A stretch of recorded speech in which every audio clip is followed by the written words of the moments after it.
안녕하세요. 저는 사업을 하고 있는 30중반의 남성 구독자입니다. 저는 오늘 제가 직접 겪은 아주 황당한 이야기를 하려고 나왔습니다. 제 이야기는 어떤 분께는 재밌는 이야기가 되고 어떤 분께는 경각심을 세워주는 계기가 되지 않을까 싶네요. 그럼 서론을 길게 끌지 않고 바로 본론으로 들어가 보겠습니다. 저는 태어나자마자 부모님께 버려졌습니다. 상가 안에 있는 화장실에서 갓난아기로 발견된 저는 보육원에 맡겨져 보육원 선생님을 어머니로 또 보육원 식구들을 형, 누나, 동생들로 생각하며 자라게 됐죠. 굉장히 힘든 어린 시절을 보냈을 거라고 생각하시겠지만 그래도 중학교를 들어가기 전까지는 행복하게 지낼 수 있었어요. 학교에 가면 보육원 형, 누나, 친구, 동생들이 있었기 때문에 괴롭힘도 별로 없었고 내가 다른 아이들과 다르다는 건 알아도 그걸 느낄 시간이 다른 보육원생들 덕분에 없었죠. 하지만 중학교에 들어가 반에서 보육원 출신은 나밖에 없어지자 그때부터 제가 이 세상과 어울리기 힘든 존재라는 걸 알았습니다. 이 보육원 출신이라는 말 한마디에 친구들과 왠지 모를 거리감이 느껴지기 시작했거든요. 그래도 또래 친구들은 금방 그 벽을 허물곤 했는데 친구들 부모님께서 저와 가까이 지내는 걸 반기지 않으셨어요. 당연한 일이었죠. 저희 같은 보육원 출신, 고아 출신은 행동 하나에 꼬리표가 붙기 정말 쉬웠거든요. 예를 들어 비행 청소년은 보육원 출신보다 부모가 한 명이라도 있는 가정에서 더 많이 생기지만 보육원 출신 중 한 명만 비행 청소년이 되어도 어디 보육원에 사는 날라리다, 양아치다 라는 말 한마디에 그 보육원 출신 원생들에게 전부 편견이 씌워집니다. 그러다 보니 제 잘못이 없어도 의심과 경계의 눈빛의 대상이 되었어요. 그런 억울하고 답답한 상황을 겪고 자라며 저는 더 바르게 행동하려고 노력했습니다. 그리고 사람들의 그 눈빛이, 반응이 너무 싫어서 어떻게든 성공하고 싶었어요. 그래서 공부를 열심히 했고 명문대학에 입학하려고 했습니다. 하지만 저랑 같은 머리를 가져도 저보다 더 많은 지원을 받는 상대들보다 좋은 점수를 받는 건 현실적으로 어려운 일이었어요. 또 저는 대학을 가기 위해서 입학 시 장학금을 받아야 했기 때문에 제 점수로 충분히 들어갈 수 있었던 명문대를 포기하고 그보다 서너 단계 낮은 대학으로 들어가게 되었습니다. 대학에 들어가서는 정말 열심히 공부했어요. 그러다 남들과 똑같이 취직해 목숨을 거는데 소용이 없다는 걸 깨달았습니다. 취직해서 평범하게 사는 것도 평범한 사람들이 사는 방법이지 저희같이 빈털터리 고아에게는 더 나은 삶으로 가는 발판이 안 되었으니까요. 그래서 일찍 취업보다는 사업에 관심을 가졌습니다. 또 상황도 따라줬죠. 고아라서 유일하게 도움을 받은 현역 재회 덕분에 그 기간 2년을 조금 더 도전적으로 보낼 수 있었어요. 그리고 시작한 작은 사업이 제법 좋은 결과로 이어지며 자신감을 얻게 됐죠. 그 자신감으로 인해 확신을 가지고 사업 방향으로 노선을 튼 저는 대학을 졸업하기 직전 저만의 사무실을 열고 제대로 된 사업을 시작하게 되었습니다. 비록 작은 사무실의 컴퓨터 세대, 직원은 저 하나인 사업이었지만 충분히 해볼 만하다고 생각했고 그 생각은 현실이 됐어요. 조금씩 성장하던 제 사업은 스마트폰 대중화와 컴퓨터 게임에서 모바일 게임으로 넘어오는 흐름으로 인해 자리를 잡게 됐습니다. 혼자서 사무실을 지키던 저는 100명이 넘는 직원을 둔 사장이 됐죠. 거기다 내놓는 아이템마다 좋은 반응을 얻어 업계에서도 자리를 잡고 경제적으로도 큰 성공을 이뤘습니다. 제가 원하던 경제적 성공을 이룬 거죠. 그럼에도 불구하고 저는 저 스스로 제 평생 따라붙었던 보육원 출신 고아라는 꼬리표를 떼지 못했어요. 성공을 위해 제 곁을 내주지 않아 저 혼자였고 고아라서 저런다는 말을 듣기 싫어 행동 하나하나 흐트러지지 않으려고 했습니다. 제가 만든 강박으로 성공은 했지만 외로웠어요. 그런데 어느 날 한 여자가 나타나며 제게 부족한 부분을 메꿔주려고 했습니다. 그 여자의 이름은 김소정이었어요. 우연히 제가 운동하는 곳과 제가 취미인 음악 모임에서 계속해 만나게 된 사람이었죠. 처음엔 이성적인 호감은 전혀 없던 사람이었는데 우연히 다른 사람과 나누는 대화를 듣고 관심이 생겼어요. 마치 저를 아는 듯이, 아니, 저와 같은 보육원 출신들의 현실적인 어려움과 고통을 아는 것처럼 말하는 모습에 관심이 생길 수밖에 없었죠. 제 피해의식 때문에 생긴 호감이겠지만 굳이 알 필요도 없는 사람들의 고통까지 이해해주는 사람이 나쁜 사람일 리는 없다고 생각했습니다. 얘기를 나눠보게 되었고 좋은 사람이라는 걸 만나는 횟수가 늘어나며 알 수 있었어요. 그리고 왜 그렇게 마음이 넉넉한지 알 수 있었죠. 집안 자체가 넉넉한 사람이더라고요.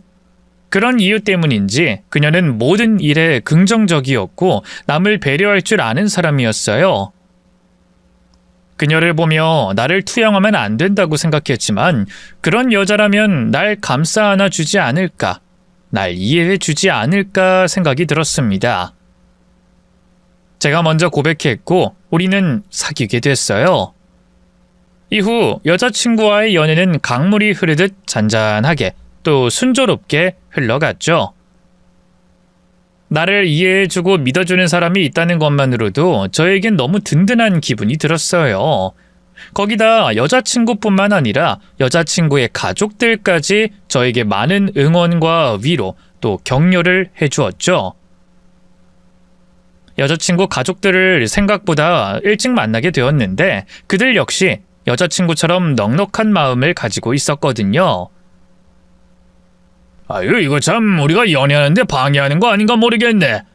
내가 그냥 가자고 했는데 우리 첫째가 인사는 해야 하지 않겠냐고 해서 미안하네. 아닙니다.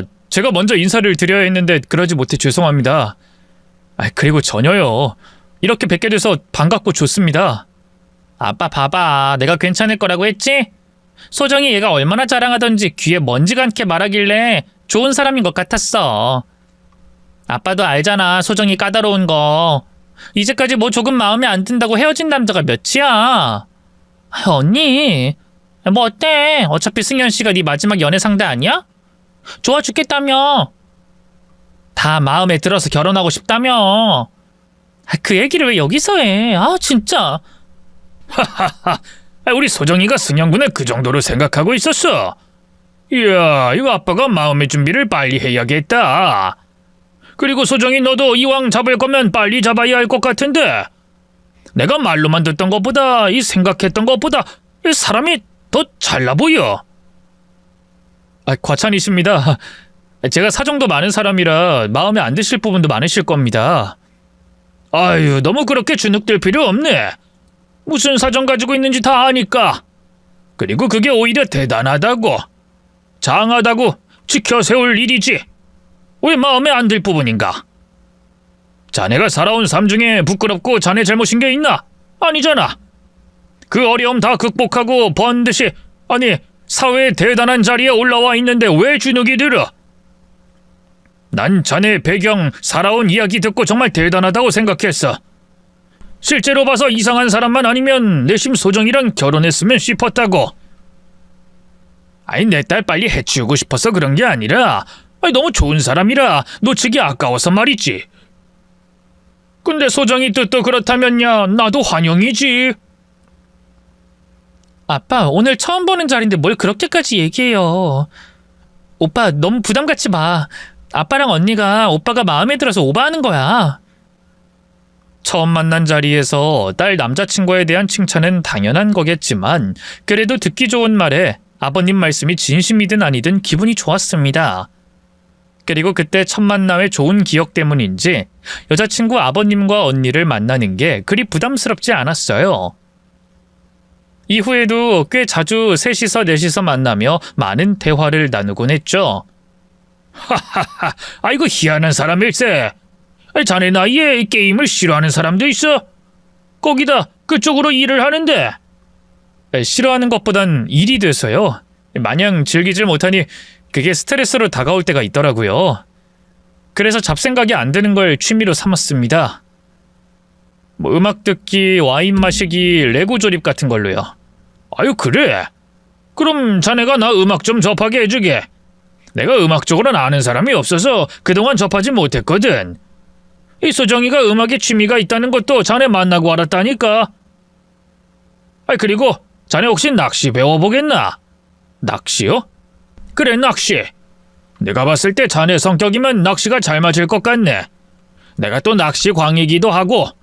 사실 내 꿈 중에 하나가 자식 데리고 낚시하는 거였는데 얘들이 낚시에 관심이 하나도 없어요.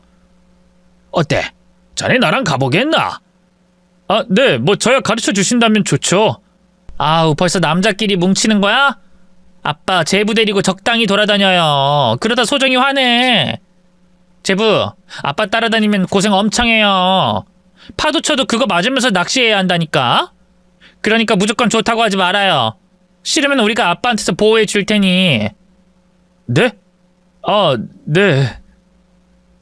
오빠 왜 그래? 무슨 문제 있어? 갑자기 말을 더듬고 얼굴은 왜 빨개지고? 아니 그냥. 난 알겠는데? 나한테 제부 소리 들어서 그렇죠? 맞죠? 네? 네. 좀 당황스러워서. 아이고, 우리 제부 귀엽네. 어머, 오빠 진짜야? 자네 그런 걸로 얼굴 빨개지면 앞으로 우리 집에 어떻게 오려고 그러나? 내가 박서방하면 쓰러지는 거 아니야? 워낙 자주 만나기도 했지만 그보다 여자친구 식구들은 처음부터 저를 가족으로 생각하고 있었어요. 뭐 저로서는 처음 느껴보는 그 감정이 부끄럽고 낯설면서도 좋았습니다. 이 보호받는 기분이 들더라고요. 이후 여자친구 식구들과는 그렇게 가족 같은 관계를 지내게 되었어요. 그러다 여자친구가 먼저 제게 프로포즈를 해왔습니다. 아우, 진짜 우리 남편은 끝까지 프로포즈 안 하려나 보다. 우리 집 식구들이 그렇게 밀어주는데 눈치가 없는 건지, 나랑 결혼할 생각이 없는 건지. 뭐? 결혼? 그러니까 소정아, 내가 결혼을 왜 먼저 못 꺼내냐면. 알아. 오빠 배경이 항상 붙잡고 망설이게 하는 거. 그래서 내가 지금 먼저 용기 내는 거야. 오빠, 나랑 결혼하자. 응? 고맙게도 여자친구가 제게 먼저 용기를 내줬습니다. 저는 여자친구가 내민 손을 잡기만 하면 됐죠. 그렇게 여자친구와 결혼을 약속하게 됐고 이를 알리고 허락받기 위해 예비처가에 가기로 했어요. 정식으로 결혼 허락을 받기 위해 예비처가에 간 그날은 이전까지 생각한 것과 달리 굉장히 긴장됐어요. 사실 예비처가 식구들과 한참 전부터 교류가 있기도 했고 이미 사위 대접을 받고 있었기 때문에 전혀 안 떨릴 거라고 생각했거든요. 평소 다 같이 모여 저녁 시간 하듯이 편안할 거라고 생각했는데 막상 결혼 허락을 받는 자리라고 생각하니 떨려왔어요. 더 오랜 시간 거울 앞에 서서 얼굴과 옷차림을 확인했고 준비한 선물 이외에 더 챙길 게 없나 싶어서 마음이 조급해졌습니다. 여자친구 앞에서도 떨려하는 그 모습을 숨길 수 없었고요. 오빠 지금 떨어? 왜 그래? 평소처럼 하면 되잖아. 아빠랑 언니 처음 보는 것도 아니면서 왜 그래? 나도 모르겠네. 왜 이렇게 떨리지? 평소처럼 하려고 해도 그게 안 되네. 소정아, 그 꽃보다는 한우가 더 낫겠지? 우리 가다가 백화점 좀 들려서 한우 좀 사자. 한우를? 선물을 저렇게 사놓고 또 사? 됐어. 그리고 지금 집에서 오빠 온다고 한우 잔뜩 쌓아놨어. 근데 뭘 또 사? 그래? 그럼 꽃을 살까? 꽃은 뭔가 정성이 없어 보이는데. 영양제? 영양제라도 살까? 아니면 선물을 더 사? 됐어. 충분해. 그냥 구색 갖추려고 하는 자리인데 뭘 그렇게까지 해. 이 정도면 충분하거든. 그리고 나랑 결혼하고 나서 우리 집이랑 연 끊고 살 거야? 뭘 그렇게 더 하려고 그래. 그리고 처음부터 잘하면 기대만 커져. 지금 딱 충분하니까 가자. 그래도. 늦겠어. 얼른 가자. 여자친구의 재촉으로 예비 처가 식구들에게 더 잘 보일 준비를 할 수도 없이 끌려가게 되었습니다. 거기에 긴장된 마음을 진정시킬 시간도 없었죠. 그렇게 잔뜩 긴장된 채로 예비 처가에 도착하게 되었어요. 그런데 하필 도착한 예비 처가 댁 현관문 너머로 목소리가 들려왔습니다. 도착하기 전부터 긴장하고 있던 저는 혹시 저 때문에 나온 큰 소리는 아닐까 싶어서 더 떨려오고 귀가 갈 수밖에 없었죠. 그러게 내가 확인하라고 했지. 지금 이제 와서 없다고 하면 어떻게 하자는 거야? 이제 집에 다 왔다는데 어쩔 거냐고. 그러니까 내가 지금 나가겠다고. 내가 해결하면 될 거 아니야. 지금 가서 언제 받아서 언제 또 올래? 진짜 내가 준비 좀 확실히 하라고 했더니 오늘이 어떤 날인지 얼마나 중요한 날인지 누구보다 잘 안다는 게. 에휴, 기다려봐. 내가 전화해 볼 테니. 소정아, 내가 좀 이따가 들어갈까? 아무래도 내가 지금 들어갈 집안 분위기가 아닌 것 같은데. 그러게 왜 저러는 거지? 우선 잠깐만 여기 있어. 내가 들어가서 왜 저러나 보고 있게. 아빠, 왜 그러는데? 그리고 언니 뭘 잘못했는데 그래? 그리고 싸우더라도 좀 조용히 싸우지. 오빠 오는 거 뻔히 다 알면서 왜? 큰 목소리가 난 이유가 저 때문이 맞는지 궁금했던 저는 여자친구를 기다리면서 현관문에 귀를 붙이고 있었어요. 하지만 현관문 안쪽에서는 더 이상 처가 식구들 목소리가 들려오지 않았습니다. 그러니 괜히 더 긴장되고 알고 싶더라고요.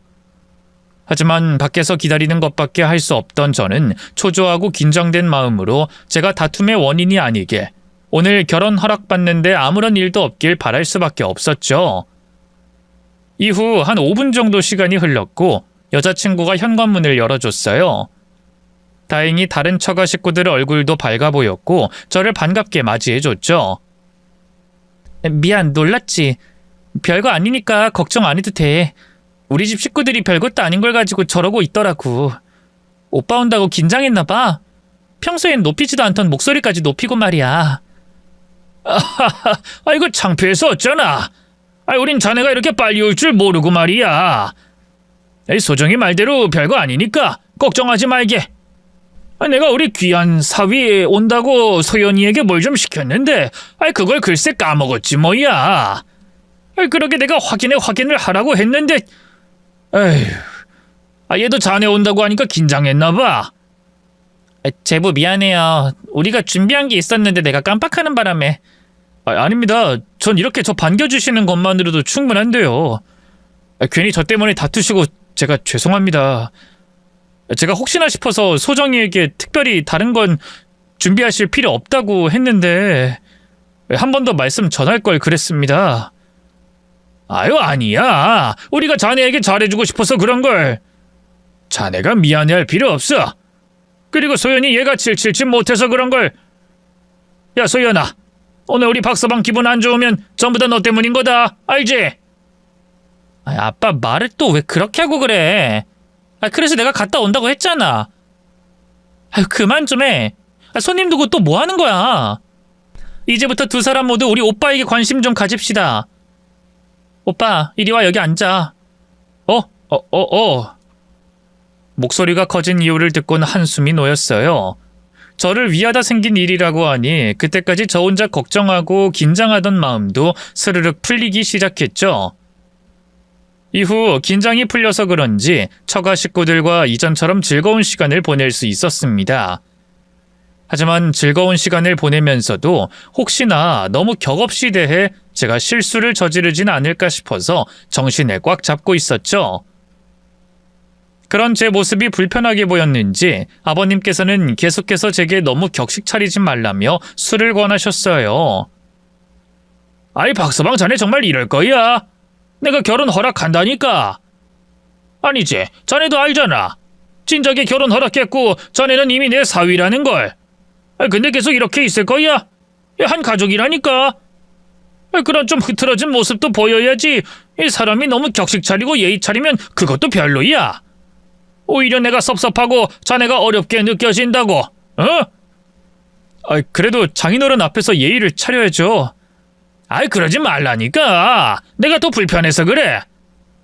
어떻게, 내가 자네를 박서방이 아니라 승현이 뭐 내 아들이라고 불러야 하겠나? 내가 말로는 박서방이라고 부르지만 자네 내 아들로 생각하는 거 몰라? 그러니 날 아버지라고 생각하고 친아들처럼 행동하라고.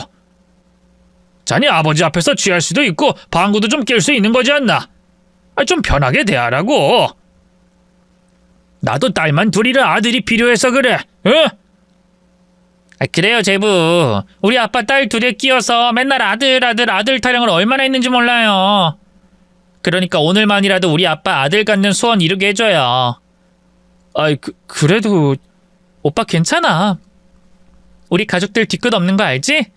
혹시 오빠가 취해서 실수하더라도 내가 찍소리도 못하게 할 테니까 아빠 소원 좀 들어줘. 내가 책임질게. 자, 그럼 소정이까지 허락했으니까 자네 지금부터 내 아들이네. 그럼 이 술 한 잔 받고 자, 짠하세. 아니지, 짠하자. 내 아들 승현아. 그러면 네, 알겠습니다. 아버지 한잔 하시죠. 평생 제 행동 하나하나를 조심하던 저였어요. 남들과 같은 실수를 하더라도 저에게는 고아라 못 배운 티를 낸다. 부모가 없어서 저렇다는 편견과 손가락질을 받아왔기 때문에 항상 항시 행동하는데 예의 차리는데 조심하려고 애를 썼습니다. 그러다 제가 처음으로 그런 강박을 떨쳐내게 됐죠. 그때 정말 기분 좋았어요. 가족이 있다는 게 이런 기분인가 싶어서 기뻤고 그 어느 때보다 제 인생에서 돈 걱정이 사라졌을 때보다 더 든든하고 안전하게 느껴졌습니다. 그 기분이 너무 좋아서 그런지 예비 장인어른이 주는 술자를 주는 대로 벌컥벌컥 마셨죠. 그렇게 한참을 마시고 또 마시다 보니 술에 잘 취하지 않던 저도 취하게 됐어요. 어느 순간 기억이 끊길 정도로 말이죠. 원래였으면 좀 취했다 싶었을 때 기억이 끊기기 직전에 절대 취해서는 안 된다고, 실수하는 모습 보여서는 안 된다고 어떻게든 정신을 차리려고 했을 텐데 그날은 그렇게 취해서 어떻게 되든 상관없다고 생각했습니다. 제 민낯이라고 할 것까진 아니지만 실수하는 모습, 우스꽝스러운 모습을 예비 처가 식구들에게는 보여줘도 상관없다고 생각했거든요. 그래서 정말 마음 편히 취했고 잠까지 들었던 것 같아요. 그런데 그렇게 마음 편히 잠들 거라고 생각했던 상황에서 희미하게 처가 식구들 목소리가 들려왔습니다. 잠이 든 제가 중간에 한 행동으로 술이 깬 거죠. 사실 제가 술을 못하는데 잘해요. 이게 무슨 말이냐 하면 원래 저는 술 자체가, 그 알코올 자체가 몸에서 받지 않는 체질이었습니다. 술 몇 잔만 하면 금방 몸이 빨개지고 위에서부터 알코올 냄새가 올라오곤 하죠. 그런데 정말 정신력 하나로 끝까지 버티는 거였어요.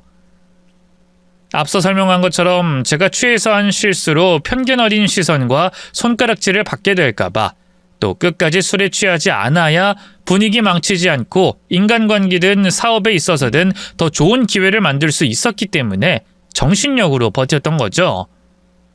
거기다 술에 취하지 않는 이유가 하나 더 있었는데 그건 제가 토를 하면 술에서 금방 깬다는 거였어요. 제가 술을 일정량 이상 먹으면 꼭 토를 하는데 그럼 터질 것 같이 빨간 제 온 몸이 정상으로 돌아오기도 했고 술도 곧 깨곤 했습니다. 그런데 제가 술에 만취하고 잠에 든 그때 저도 모르게 신체적 반사작용으로 토를 한 거예요. 그 덕분에 술에서 깨게 되었고요. 하지만 제 실수를 깨달았을 땐 그 상황이 너무 민망해 술과 잠에서 깼다는 걸 밝힐 수가 없었습니다. 속으로는 어떡할지 생각하며 계속 자는 척하고 있었죠. 그러면서 예비 장인어른과 예비 처형이 하는 이야기가 귀에 들어오기 시작한 거예요. 처음에는 평범했지만 점점 이상해지는 그 대화를 말이죠. 아이씨, 야 조용히 안 해. 그러다 깨겠어. 왜? 뭔데? 자다가 토를 하잖아. 아이씨. 토하면 토한 거지 뭘 난리야. 냄새나니까 얼른 치워. 그리고 술 깬 건 아니지. 아니니까 토하고 처자고 있지. 아이씨 진짜 별지랄 다 하네. 그만 두덜거리고 얼른 작업이나 하자. 시간 얼마 없어. 이놈 깨기 전에 빨리 끝내야 돼. 아 진짜 돈 벌기 힘들다 힘들어. 남의 넌 토까지 치워줘야 하고. 제 실수가 크긴 했지만 두 사람의 반응과 대화가 너무 이상했어요. 뭐 말투야 가족끼리 말하는 거니 제 앞에서 하는 것과 다를 수 있다고 해도 분위기가 너무 달랐습니다. 뭔가 딱딱하고 사무적인 대화, 가족이라고 하기에는 거리감이 있는 대화였어요. 하지만 그때까진 처가 식구들이 내 앞에서 조금 더 화목하게 보이는구나, 내게 잘 보이려고 애를 쓰는구나, 그 정도로 생각했지 다른 생각은 하지 못했죠.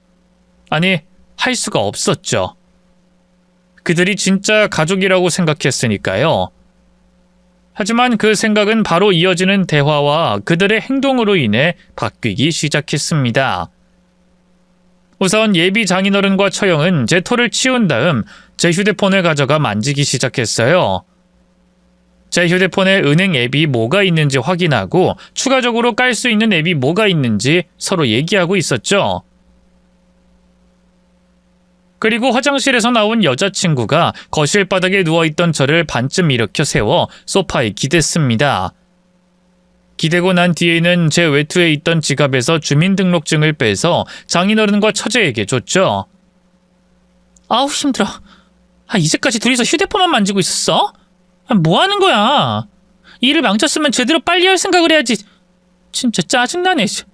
쉽게 할 일 힘들게 만들고. 진짜 이 방법밖에 없어? 이거 시간도 쫓기고 깨어날까봐 긴장돼서 미치겠구만. 일이 왜 이렇게 된 거야? 야, 그걸 왜 나한테 물어? 멍청한 전현한테 물어야지. 전현이 가져오기로 한 걸 안 가져와서 이렇게 된 거잖아. 그거 하나리면 쉽게 재울 수 있는 걸 전현 때문에 이 고생을... 아우씨. 진짜 한 번 실수한 거 가지고 더럽게 물고 늘어지네. 그리고 안 가져온 거 아니라고. 너 때문에 서두르다 흘렸다고. 그리고 내가 말했지. 내가 알아서 수습하겠다고. 내가 병원 가서 다시 받아서 오겠다고 했잖아. 쥐가 가지 말라고 해놓고 왜 또 더럽게 쫑알거려. 흘린 거나 안 가져온 거나 그게 그거 아니야? 결국 너 때문에 이렇게 된 거 아니냐고? 네가 정신머리 없게 실수하지만 않았어도 이렇게 다들 마음 졸이며 개고생할 필요 없었어. 우리 중에 가장 한 것도 없는 년이 실수까지 해놓고 입만 살아서는... 야, 내가 너 때문에 술 먹느라 얼마나 고생한 줄 알아? 에이, 네가 이러니까 뭐 하나 제대로 못 털어먹어서 학교 나갔다 오지. 아유, 이 멍청한 거사. 그리고 네가 병원 갔다 올 시간이면 애 벌써 집에 갔어. 병원은 언제 가고 집엔 언제 오고 약효는 언제 나오는데 그거 먹고 얘가 언제 잠들겠냐? 거기다 처형이라는 사람이 없는데 분위긴 좋겠어? 내가 몇 번을 확인하라고 말했는데 여기 와서 없어졌다고 말하냐? 오늘이 몇 달간 설계한 그 결실을 보는 날인데 그걸 실수해? 그리고 뭐 쫑알. 야, 내가 말술 아니었으면 지금 이러고 있을 수나 있을 것 같아? 끝이야, 끝이라고. 이제 우리 총알도 다 떨어져서 얘 더 속일 수도 없어. 오늘만 해도 이 집 빌리는데 돈이 얼마가 들었는데. 아이씨고, 이제 우리 돈도 다 떨어진 것도 내 탓이야? 그러게 내가 이 새끼 마음 적당히 사자고 했지. 잘 사는 티 너무나도 이상해 보인다고 적당히 하자고 했잖아. 근데 네가 그 정도는 해야 한다며. 내가 설계 틀어줄 수 있으니까 좀 아끼라고 했는데 네가 쓴 거잖아. 그래놓고 왜 내 탓이야?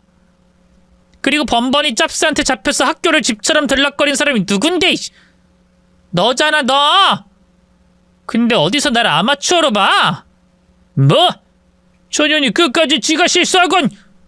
예비 처가 식구들의 수상한 행동에 더 수상한 대화를 들으며 이게 뭐지 싶었습니다. 그 상황이 이해가 되지 않더라고요. 제가 술이 덜 깨서 뭘 잘못 보거나 아직 꿈속인 줄 알 정도였어요. 근데 전 분명 술이 깬 게 맞았고 제가 보고 듣고 있는 그 상황은 현실이었습니다. 황당하고 어리둥절했죠. 그때 여자친구가 이 상황이 무슨 상황인지 깨닫게 해줬어요. 다들 그만 안 해? 그래서 계속 목소리 높여서 얘 깨울까? 여기서 끝내? 돈은 돈대로 쓰고? 다들 돈 안 벌고 싶어?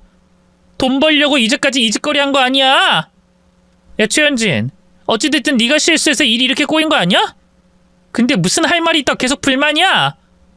그리고 오빠도 그냥 무시하고 넘어가면 될 거야. 왜 계속 제 성질을 건드려? 지금 잘못 따지는 게 중요해? 돈 버는 게 중요한 거 아니야? 돈 다 떨어졌다며. 오늘 안에 해결해야 한다며. 다들 정신 차리자. 지금부터 다른 얘기 꺼내지 말고 우리 계획에만 집중하자고. 그래서 은행 앱은 다 깔았어?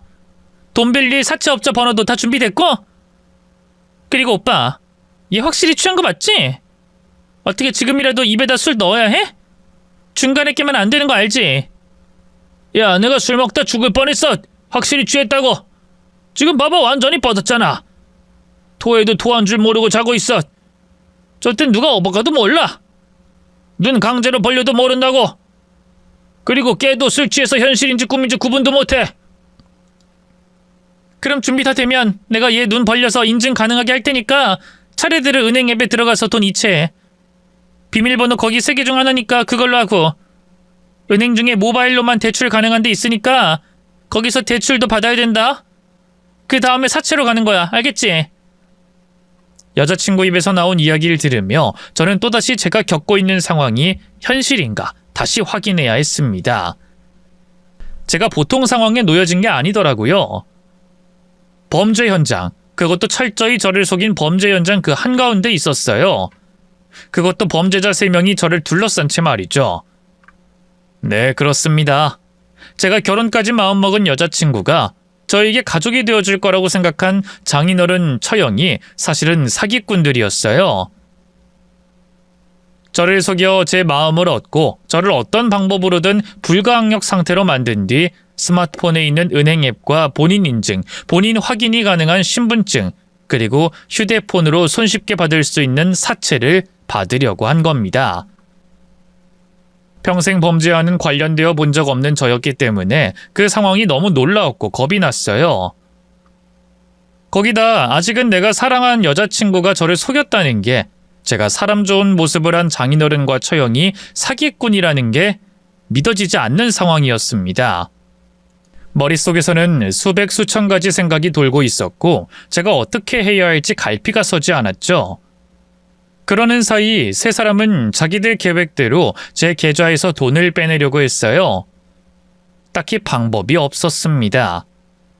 제 휴대폰은 장인어른이라고 생각한 사기꾼이 가지고 있었고 도망치려고 했더니 3사람이나 상대해야 했어요. 거기다 장인어른이라는 사람은 한덩치 하는 사람이었고 여자라고 하나 저 하나 붙잡고 있을 수 있는 사람이 2이나 있었죠. 도망치는 건 실패할 가능성이 아주 낮은 선택지라 포기할 수밖에 없었어요. 그렇다고 가만히 있을 수만도 없었죠. 저는 3사람이 방심하는 틈을 만들기로 했습니다. 아직 술에 만취한 척하지만 속이 안 좋아 토를 하려는 척을 했죠. 뭐야, 왜 저래? 아니, 또 토하려고 저러나 본데? 야, 네가 화장실로 데려가, 화장실로! 아, 오빠가 데려가. 내가 부축할 힘이 되겠어? 아이씨, 하필. 야, 아무것도 한 거 없는 네가 해, 네가. 아, 이 아저씨가 미쳤나? 왜 계속 그걸로 티집인데 왜? 저러다 토하겠다. 아이! 제가 자리에서 일어나 비틀거리며 헛구역질을 하자 3사람은 난리가 났어요. 그 정신없는 사이 저는 곁에 있던 여자친구의 휴대폰을 제 가슴팍에 넣었습니다. 그리고는 화장실로 뛰어가 토를 하는 척하다 화장실 문을 잠갔어요. 문을 닫은 뒤 세면대물을 가장 세게 틀고 변기를 여러 번 내리며 소리가 최대한 묻히게 한 다음 경찰에게 전화하고 신고를 넣었죠. 이후 제발 빨리 경찰이 찾아오기만을 기다리고 있었습니다. 그런데 화장실로 들어간 제가 좀처럼 나오지 않자 밖에서 제 이야기가 나왔어요. 뭐야? 쟤 왜 안 나와? 안에서 뻗은 거 아니야? 이 새끼 지금까지 잘하다 갑자기 사람 힘들게 하네. 오빠, 얼른 데리고 와.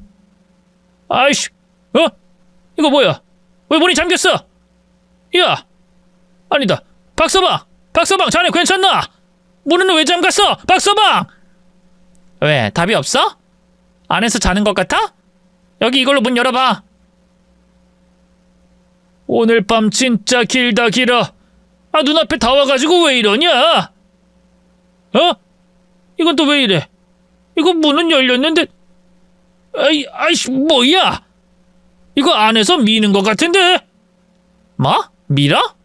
그럴 리가. 쓰러져서 문에 기대고 있는 거 아니야? 아이, 쓰러졌으면 그래도 문은 열리지. 이거 내가 힘주는데 문이 안 열리잖아. 어이 박서방, 자네 깼나? 자네 지금 뭐 하는 거야? 자네 괜찮아? 아까부터 계속 토를 하던데. 박서방, 이 문 열게. 자네 왜 이러나? 꺼져 이 사기꾼들아. 너희들 지금 무슨 짓 하고 있는지 내가 다 봤어. 너희 다 사기꾼이잖아. 너희 가족 아니잖아. 나한테 돈 뜯어내려고 이러는 거잖아. 뭐? 그게 무슨 소린가? 돈을 뜯다니. 자네 아무래도 술이 많이 취해서 악몽을 꾼 것 같네. 그러게 오빠, 무슨 소리야? 사기꾼이라니. 오빠 오늘 무슨 날인지 몰라? 아무리 취했다고 해도 그런 말 하면 앞으로 어쩌려고 그래. 나 다 들었어. 너희가 내 휴대폰 가져다 은행 앱 확인하고 깔고 내 비밀번호 이용해서 돈 뜯는 거, 그리고 사채 쓰려는 거 다 확인했다고. 거기다 너희들 가족 아니잖아. 전부 다 남이잖아. 나한테 돈 뜯어가려고 이러는 거잖아.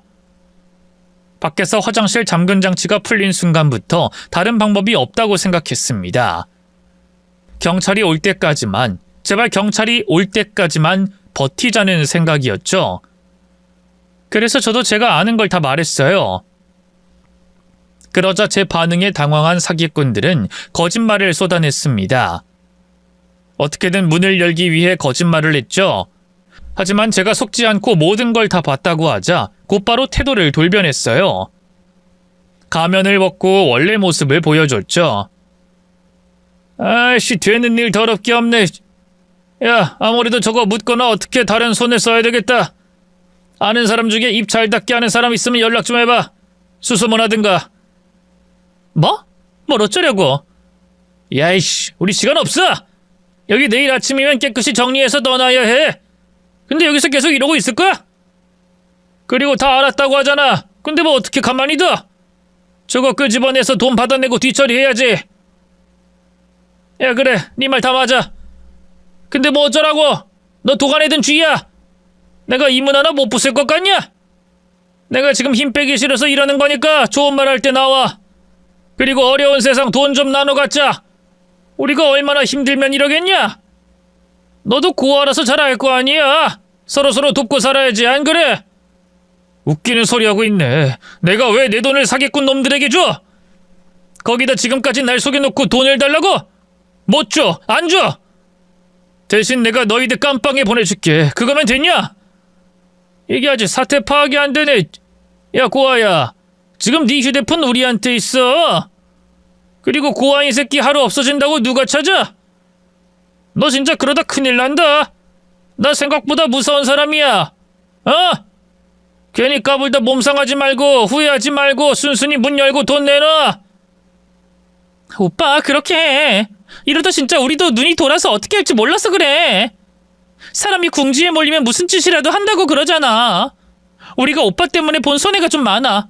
그러니까 적당히 돈 주고 끝내. 에? 이것들 정말 다 미쳤구나. 너희들 지금 뭐 하는지 알아? 이거 협박이야, 협박이라고. 지금 사람 달래서 용서해달라고 해도 모자랄 마당에 감히 협박을 해?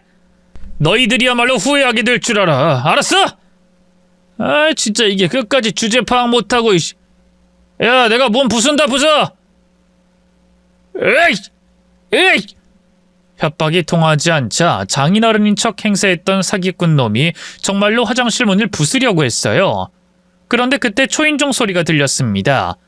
제가 그렇게 바라던 경찰이 온 거죠. 뭐야, 이 시간에 누구야? 혹시 아랫집 사람인가? 야, 가서 봐봐. 어? 경찰인데? 누가 신고했나 봐. 뭐? 제가 신고한 거 아니야? 아이, 그건 아니지. 저놈 휴대폰 우리가 가지고 있는데. 나랑 저놈 소리 질러서 여기 주민 중에 누가 신고한 거야. 그러니까 대충 죄송하다고 하고 보내. 저놈 못 듣게 나가서 말하고. 경찰이 왔다는 소리에 안도한 저는 탈출을 감행하려고 했어요. 그런데 문이 열리지 않는 겁니다. 경찰이 오자 조금 전과 반대로 사기꾼 놈이 문을 당기고 있었어요. 저는 문을 열기 위해 안간힘을 썼지만 덩치에서 나오는 힘 차이는 어쩔 수 없었죠. 다시 경찰에게 신고 전화를 해야 하나 고민하던 순간 여자친구 휴대폰으로 모르는 번호가 걸려왔습니다. 그리고 그 전화를 받았더니 바로 현관 앞에 와 있는 경찰이었어요. 신고자에게 재차 전화를 건 상황이었죠. 저는 화장실 안에 감금돼 있다고 소리쳤습니다. 도와달라고 소리쳤죠. 그러자 밖에서 문을 당기고 있던 사기꾼 놈이 이를 듣고 화장실 문에 확 젖혀 들어왔어요. 와선 휴대폰을 가로챘죠. 아이 쥐새끼 휴대폰은 또 어디서 났냐? 어쩐지 경찰이 찾아왔다고 했더니 야 너 조용히 있어라 아니면 확 깨부숴버린다. 웃기고 있네. 여기 사람 찔러봐 이 새끼야. 아주 모가지 비틀어버리려니까. 거기 지금 뭐 하시는 겁니까? 거기 위에 올라탄 분 나오세요. 그리고 밑에 있는 분 혹시 신고자세요? 맞으시죠? 지금 여기 있는 분들 전부 어떻게 된 겁니까? 살려주세요! 살려주세요! 이 사람들이 저 감금시키고 돈 뺏으려고 했습니다. 이 사람들이 저 취하게 만든 다음 제 휴대폰으로 돈 갈취하려고 했다고요. 네? 우선 신고자분 이쪽으로 오세요. 그리고 나머지 분들 어떻게 된 일인지 설명하시고요. 아니 형사님 오해입니다. 저 친구 제 사위 될 사람이에요. 여기 이 상차림 안 보이세요? 오늘 결혼 허락 받으러 왔다가 저 친구가 술에 취해서 뭘 오해한 겁니다. 여기 제 딸들인데 제가 무슨 협박하고 돈을 갈취합니까? 사위 될 사람한테요. 거짓말이에요. 이 사기꾼 놈들 가족 아닙니다. 신분 조회해보세요. 가족 아니고 다들 사기 전과 있는 사기꾼들이라고요. 제가 분명히 들었어요. 저기 제 휴대폰도 저 여자한테 있고요. 그리고 저 남자 같은 휴대폰에 두 분 오시기 전 상황 다 녹음돼 있습니다. 제가 신고하고 계속 녹음하고 있었어요. 휴대폰도 빼앗기고 제압까지 당해 더 이상 방법이 없다고 생각한 그때 출동한 경찰이 저와 연락이 끊기자 수상함에 집 안으로 들어왔고 사기꾼 놈이 제 위에 올라타 제 입을 막고 있는 광경을 봤습니다. 저를 그 사기꾼 연놈들 속에서 데리고 나와 분리시켜줬죠. 그리고 저는 경찰까지 속이려고 하는 연놈들의 거짓말과 정체를 밝혔어요. 제 말에 경찰들은 휴대폰을 증거로 빼앗고 신원조회로 각자 가족관계가 아님을 확인했죠. 확인 후에는 지금 이 상황이 범죄 현장이란 걸 확인하고 곧장 추가 인력을 불렀어요. 그때부터 저는 경찰관들의 보호 아래 그때까지 당한 일들에 대해 진술만 하면 됐습니다. 정말 다행히 출동 경찰관이 봤던 장면과 화장실에 갇혀있는 동안 녹음한 내용이 결정적인 증거가 되어 그 사기꾼들에 대한 수사가 바로 진행됐어요. 그러면서 그 사기꾼의 행적과 휴대폰에서 범행 계획들 그리고 흔적들이 튀어나왔습니다. 여자친구가 제 앞에 나타났을 때부터 모두 의도된 등장이었다고 했어요. 제가 한 신문사와 한 인터뷰를 보고 고아인 저를 등쳐먹으려고 여자 교도소에서 만난 사기꾼과 평소 알고 지내던 사기꾼을 끌어들여 따뜻한 가족으로 위장에 접근했다고 했죠. 그 뒤로는 여러분께 앞서 설명한 그대로였습니다. 경제적 성공으로 부족함이 없었으나 태어나 자라고 성인으로 독립해 성공할 때까지 가족에 대한 그리움이 있었던 저를 이용한 거였어요. 대신 한탕 크게 치려고 자기들도 절 속이는 비용을 꽤나 투자한 것 같습니다. 경제적으로 크게 부족하지 않아야 의도적인 접근이라는 의심을 받지 않을 수 있으니 일부러 경제적인 부분을 내세웠던 거죠. 그리고 신분을 속였기 때문에 저와 결혼식까지 갈 생각이 없었고 결혼 허락을 받는 그날 렌트한 집에 저를 부른 다음 자기들 계획대로 돈을 다 인출하고 사채로 빌린 돈까지 빼돌린 다음 도망가려고 했던 겁니다. 그리고 원래는 술로 저를 기절시키는 게 아니라 다른 방법을 사용하려고 했는데 처제인 척했던 사기꾼이 사건 당일 실수를 하면서 원래 계획이 꼬였던 거였어요. 그 덕분에 술로 저를 인사불성으로 만들기로 계획을 바꿨고 하필 제가 토하면 술을 깨는 사람이라 그 상황에서 탈출할 수 있었던 겁니다. 물론 술이 깬 후에도 계속해서 운이 따라줘 성공할 수 있었던 거고요. 정말 다행이었습니다. 그리고 도저히 세 사람을 용서할 수 없었어요. 가족을 그리워하는 제 마음을 유린한 그 인간들을 말이죠. 그래서 어떻게든 법적인 처벌을 면하기 위해 제게 용서를 빌고 합의를 구하는 세 사람에게 으름장을 놨어요. 승현 씨, 저희가 정말 잘못했어요. 저희 때문에 입은 경제적인 피해, 그리고 정신적인 피해, 저희가 무슨 일이 있어도 배상할 테니 제발 저희 용서해 주세요. 네? 네, 저도 이렇게 빌겠습니다. 정말 잘못했습니다. 사기를 치더라도 할 짓이 있고 못할 짓이 있는데 저희가 돈에 눈이 멀어서 해서는 안 되는 짓을 했네요. 죄송합니다. 용서해 주세요. 저도요. 재밌네. 한때는 그렇게 살갑게 굴던 사람들이 또 한때는 사람 죽을 것 같이 달려들고 이제는 이름에 씨 말끝에 욕까지 붙여서 빌빌거려? 도대체 당신들 뭐야? 원래 사기꾼들이 이렇게 얼굴 두껍고 연기를 잘하나? 어? 그리고 용서? 사람을 그렇게까지 속이고 어떻게 하겠다고 말까지 했으면서 용서? 웃기지 마. 나 당신들 절대 용서 안 해. 반드시 처벌받게 해서 다시는 똑같은 짓 못하게 만들 거야. 아이 승현 씨, 솔직히 전 그렇게까지 잘못 안 했잖아요. 난 처제 역할이라 승현 씨랑 별로 말을 많이 섞지 않았는데 속여도 여기 두 사람이 작정하고 속인 거죠. 뭐? 야, 승현 씨한테 사기칠 때 가장 신난 건 너였잖아. 네가 아이디어도 가장 적극적으로 내놓곤 이제 와서 오리발이야? 승현 씨, 아니 오빠, 난 그래도 진심이었어. 처음엔 나쁜 마음이었지만 오빠 진짜로 좋아하긴 했다니까? 이건 진심이야. 나 용서해주면 오빠 다시는 실망하게 만들거나 속이지 않을게. 응? 진짜 두 사람 다 가관이다, 가관. 저 승현씨, 난 다 인정합니다. 내가 실수했고 잘못했어요. 처벌 받을 건데 이 두 년은 나보다 더 못된 년들이에요.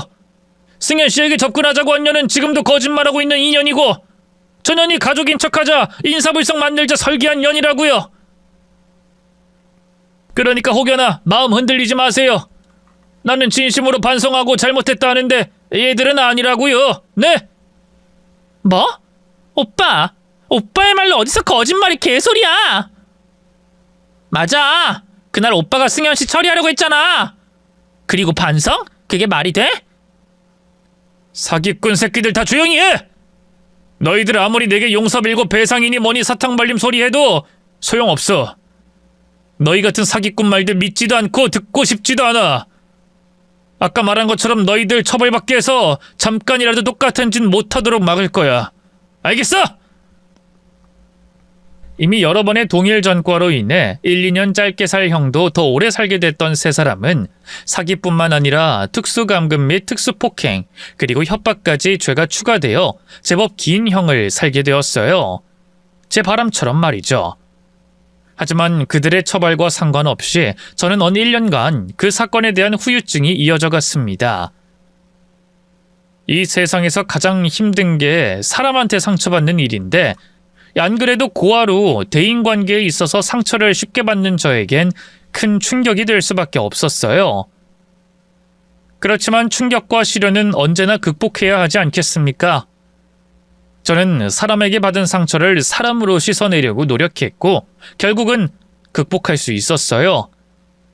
그리고 극복하려는 노력 덕분에 미래를 생각하게 만드는 소중한 인연까지 만날 수 있었고요. 그날의 사건에 대해서 극복한 제가 이곳에 나와 제 사연을 말씀드리는 건 세상에 나쁜 사람도 많지만 그만큼 좋은 사람도 많다는 걸 말씀드리고 싶기 때문입니다. 그러니 사람을 조심하지만 너무 배척하지 마세요. 또 사람에게 받은 상처는 사람으로만 극복하고 회복할 수 있는 것 같습니다.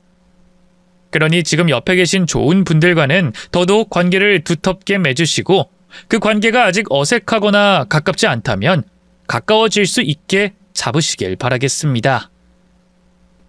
곧 성탄절이고 또 연말인데요. 특별한 날 소중한 분들과 정을 나누시고 확인하는 날이 되길 바라겠습니다. 그럼 저는 이만 사연을 마치겠습니다. 읽어주셔서 감사드리고요. 안녕히 계세요.